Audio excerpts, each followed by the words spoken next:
Hello and welcome to this World Electrolysis 2025 pre-event interview. I'm joined here by Friedrich Mendler, a research associate at the Fraunhofer Institute for Solar Energy Systems. Welcome, Friedrich. Thank you very much. So would you be okay just to give our audience some background to some of the work you're doing and the overall work happening at Fraunhofer at the moment? Okay, yeah, sure. So yeah, you already introduced my name, Friedrich Mendler. I am a research associate, but mainly I'm a PhD candidate actually here at Fraunhofer since 2021. And my PhD is focusing on spatially resolved modeling of hydrogen supply chains, more on a regional scale, so not on global scale, but more on a regional scale. And of course, the electrolysis is kind of the center of this modeling chain. Me personally, I have studied before this process engineering in Dresden at the Technical University. But now with respect to the PhD topic and so on, I also have quite some additional research focus on energy systems, energy system analysis, optimization, because it's an optimization model, and also a lot about geoinformation systems. And Fraunhofer ISE is, of course, most well known for its research on PV and solar technology, I would say, but it also has more than 30 years of experience in hydrogen. We have three departments for this. One is focusing on fuel cells. One is focusing on sustainable processes and sustainable fuels, mainly coming from hydrogen. And the last is focusing on electrolysis and on hydrogen infrastructure. And I'm actually located in the last one. And we combine experience measurements really made in the labs with some high technical detailed modeling processes. And we use this, so our group, we're doing the modeling, we use this to analyze and optimize supply chains for hydrogen from the global scale, also down to the regional and even plant scale, you could say. Yeah. Okay, thank you. So there's obviously your segment of Fraunhofer is focusing on hydrogen infrastructure at the moment, but obviously covering that supply chain, like you mentioned. What are the challenges that you've sort of witnessed within the market, over the last maybe year, 2 years? So me personally, as a PhD candidate, I don't have so much contact with the market. Actually, of course, I'm reading the news, and of course, we have contacts with our industrial partners we're doing research for. And I think one really big issue is like the financial issue of the projects, I would say. So historically, like project developers mainly coming from renewable energy and so on, they have low internal equity to finance huge parts of these projects themselves. So they need a lot of financing from externally, but this is pretty hard to get right now, I would say. The market is not stable. So the rates are pretty high.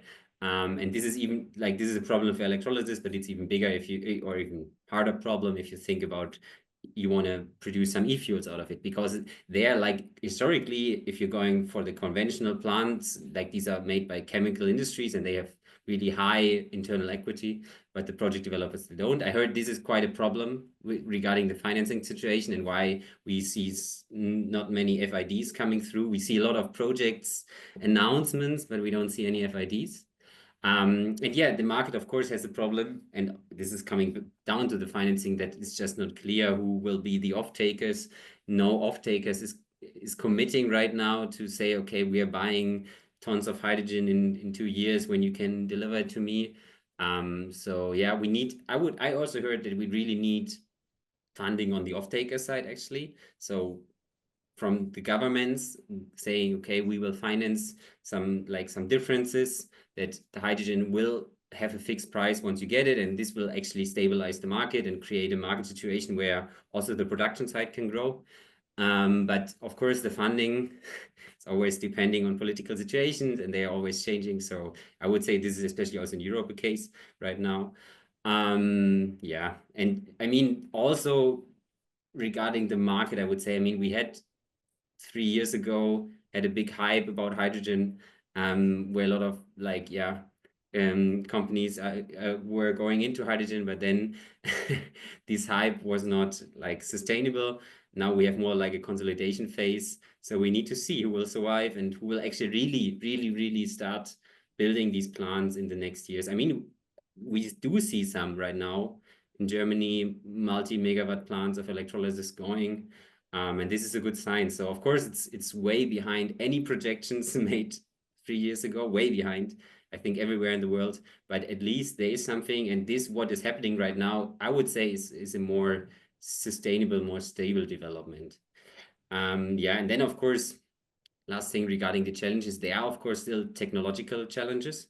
Of course, I would say, like, no one really knows what is really the lifetime of this electrolysis, how hard corrosion is a problem, and also like some new challenges like these PFAS bans, so like the fluorine compounds, they are still really important. And then there was like this huge debate 1 or 2 years ago where they thought, okay, maybe they will be banned completely. And it is possible to produce electrolysis without them, especially like I'm focusing like mainly on PEM, because this is also the focus of our department. So it is possible. We have research projects regarding PEM electrolysis without PFAS, but the market or the producers right now, of course, they have still their production based on electrolysis with PFAS membranes, so they can't change that fast. So I mean, there was some development in the last month. I think probably it will be excluded from a potential PFAS ban, what I heard. So this might ease the situation that the companies who just start to build their production chains, they don't have to change again to another technology or another part of the technology. Okay, thank you for that answer. So there's quite a few challenges and yeah, a lot to go through in that. Obviously, with your work at the moment, focusing on the infrastructure development as well, yeah, supply chains as mentioned earlier. What role are you playing and your colleagues at Fraunhofer in sort of negating some of these challenges? Maybe not necessarily the equity, but potentially on the side of the hydrogen development. Yeah, so I will start actually with the last points, because what I just mentioned, they were doing some research on really the technology of electrolysis, on different membrane technologies, doing some long time testing, how they actually change on a different change under different conditions. So this is the thing my colleagues are doing, the colleagues that are mainly going to the labs. Our group, so my group, which is focusing on the modeling, on the infrastructure. Of course, we have a different focus, but we kind of try to create or to help to build a stable market by having realistic, detailed analysis, giving realistic hydrogen costs that off-takers can actually rely on, because we had like these studies regarding hydrogen supply costs saying, okay, we can get it for 1 or 2 euros per kilogram, which is definitely not possible from our point of view, especially if you consider all the different steps along the supply chain. I mean, if you're only taking the renewables and the electrolysis into account, maybe a little bit of storage or transport, then of course it's pretty easy, the supply chain. But once you're putting all the technologies that are necessary and all the time dependencies of these technologies, thinking about synthetic processes to produce like PTX carriers that are exported, they don't have the dynamics of an electrolyzer or of a PV plant or whatsoever. So if you're really going like this detailed about these supply chains, you get like more realistic costs in the end. And then with these realistic costs, like investors and the politics and so on can maybe plan, okay, where does it really make sense to go for hydrogen applications, or where does it not, or where does it make sense to produce hydrogen actually?